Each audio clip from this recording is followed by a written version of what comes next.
म्हणजे कोण कळायला फार अवघड आहे. आणि म्हणतात ना, जोपर्यंत बाप आहे तोपर्यंत बापाची किंमत कळत नाही. बापाची किंमत कधी कळते?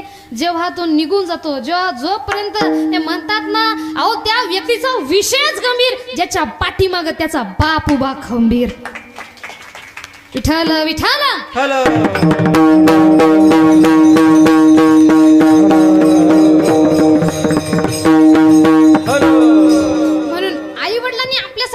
सगळं जीवन समर्पित केले म्हणून मुलांचं एवढं कर्तव्य बनतं की आपल्या आई वडिलांचं ना कुठं आपल्यामुळं खाली झालं नाही पाहिजे. म्हणून स्वतःच्या व्यक्तिमत्वाला एवढं चांगलं बनवा, एवढं कर्तृत्ववान बनवा की आपल्या घरच्यांची मान कुणासमोर खाली झाली नाही पाहिजे. एक चांगलं व्यक्ती आपण राहायला पाहिजे. विठ्ठल विठ्ठल.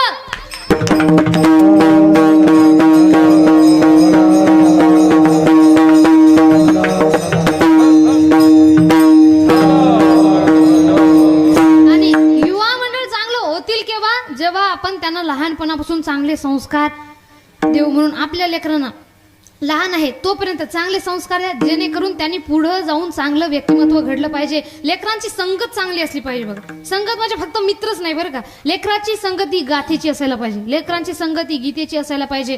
आणि महत्वाचं म्हणजे आपल्या गावाचं मोठं नशीब पण आहे की किती 70 विद्यार्थी आपल्या संस्थेमध्ये आहे आणि वारकरी शिक्षण संस्था आपल्या गावातच आहे. आपलं खरंच फार मोठं भाग्य आहे. जोरदार टाळ्या वाजवायच्या संस्थापकांसाठी. हरिभक्त परिणामचे त्र्यंबकेश्वर महाराज गुरुजी व सुखदेवानंद वारकरी शिक्षण संस्था, सुंदर अशी शिक्षण संस्था सुद्धा तुमच्याच गावामध्ये आहे. म्हणून लोकांना बाहेरगावी जावं लागतं. आम्हाला फोन येतात, ताई चांगली संस्था सांगा ना, कुठं टाकू, आम्हाला शिकवायचंय पण आम्हाला शिकवता येणं गेलं.